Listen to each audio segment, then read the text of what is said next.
Hello guys, सबके लिए राम राम। और सभी के लिए होली की ढेर सारी हार्दिक शुभकामनाएं।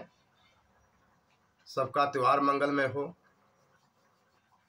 आइए हम एक कहानी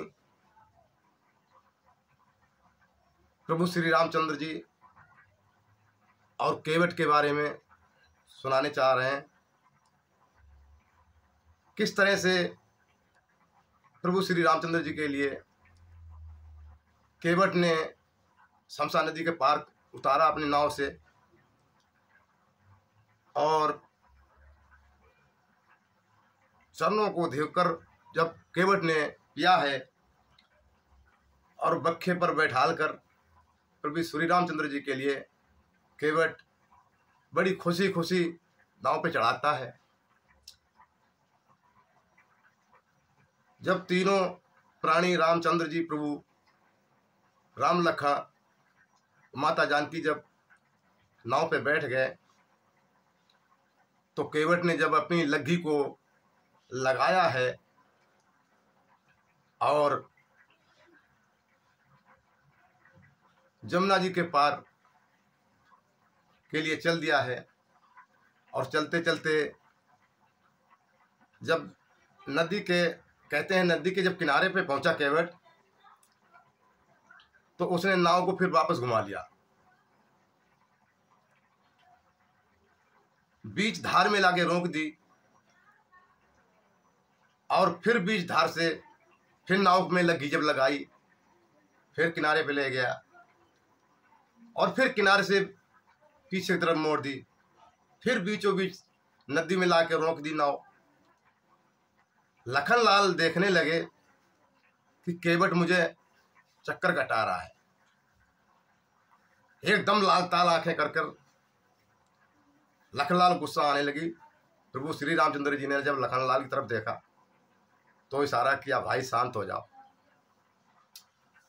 शांत हो जाओ।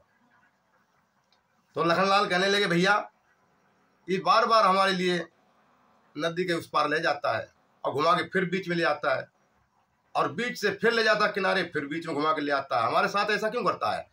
अगर आप आ गया तो मैं इसको अभी खत्म कर देता हूं। रामचंद्र जी कहने लगे, रुको रुको लखन लाल, ठहरो, हम पूछते हैं बड़ी नम्रता भाव से कि भाई हमारे साथ ऐसा क्यों कर रहे हो। लेकिन कहते हैं कि दो तीन बातें ऐसी होती हैं वहां पर व्यक्ति को झगड़ा नहीं करने चाहिए। कहते हैं कि हम केवट की नाव पर बैठे हुए हैं और अगर हम अभी झगड़ा करेंगे तो इसमें नुकसान हमारा ही है। कहते हैं मल्लाह की मल्लाही जहां तक हो नगद ही दें और नाई की बाल कटाई उधार ना करें। जहां तक हो नगद ही दें, और धोबी की कपड़ों की धुलाई कभी उधार नहीं करना चाहिए। तो हम पूछते हैं कि हमारे साथ केवट ऐसा क्यों कर रहा है। तो केवट कहने लगा, रामचंद्र जी कहने लगे केवट से कि भैया केवट, आप हमारे लिए नदी के पार ले जाते हो और घुमा के फिर बीच धार में ले आते हो, और फिर बीच धार से लग्गी लगाते हो, किनारे पे ले जाते हो, फिर बीच में ले आते हो। ऐसा आप क्यों करते हो हमारे साथ? इससे मालूम हमें बड़ा दुख होता है, ऊब हो लगती है। केवट कहने लगा, वाह प्रभु वाह, यही तो हम आपसे जानना चाहते थे। आपको दो तीन चक्कर लगाने में ही ऊब लगने लगी, दुख होने लगा। अरे सोचो, हम प्राणियों को तो आप 84,000 योनियों में घुमाते हो, हमें दुख नहीं होता है, हमें दर्द नहीं होता है, हमें ऊब नहीं लगती है। वादा करो कि आप हम मनुष्य जाति को 84,000 योनियों से मुक्त कराओगे। प्रभु श्री रामचंद्र ने केवट के लिए वचन दिया कि जाओ केवट, हम वरदान देते हैं कि हर मनुष्य को इस 84,000 योनियों से घूमने मुक्ति देते हैं। केवट ने हंसी हंसी नाव को पल्ले पार किनारे पे ले गया और क्या गाता हुआ जा रहा है खुशी में।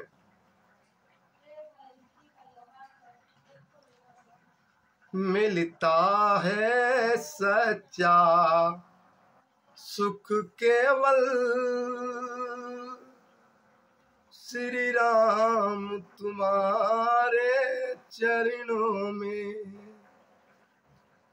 मिलता है सच्चा सुख केवल श्री राम तुम्हारे चरणों में। चाहे संकट ने मुझे घेरा हो, चाहे चारों ओर अंधेरा हो, रहे ध्यान तुम्हारे चरणों में श्री राम तुम्हारे चरणों में। ये केवट और प्रभु श्री रामचंद्र जी का पिछला वादा था कि हम किस जन्म में आपको पार उतारेंगे। तो वादा प्रभु श्री रामचंद्र जी ने निभाया, चरणों को चरमों तक दिया और केवट ने पार उतार दिया। ये कहानी आप लोगों को कैसी लगी है आप जरूर कमेंट करके बताइए। अगर आपको कहानी पसंद आई हो तो आपने अभी तक सब्सक्राइब नहीं किया है, अभी सब्सक्राइब नहीं किया है, आप सब्सक्राइब कीजिए, ज़्यादा से ज़्यादा हमारी वीडियो शेयर कीजिए, कमेंट कीजिए। और हमारा चैनल है श्यामपाल वर्मा यूट्यूब चैनल पर जब सर्च करेंगे तो हमारी आईडी निकलेगी। आपको भजन कीर्तन प्रवचन अच्छे अच्छे भक्ति बातें और डायलॉग देखने को मिलेंगे। और मैं श्यामपाल वर्मा ग्राम इटौआ तहसील तिलैर जिला शाहजहांपुर उत्तर प्रदेश से हूँ। अगर हमारी वीडियो पसंद आई हो तो आप अवश्य सब्सक्राइब कीजिए और हमारी बाकी आगे की कहानी आपको बढ़िया से बढ़िया सुनने को मिलेंगी। हमें आपका इंतजार रहेगा। धन्यवाद।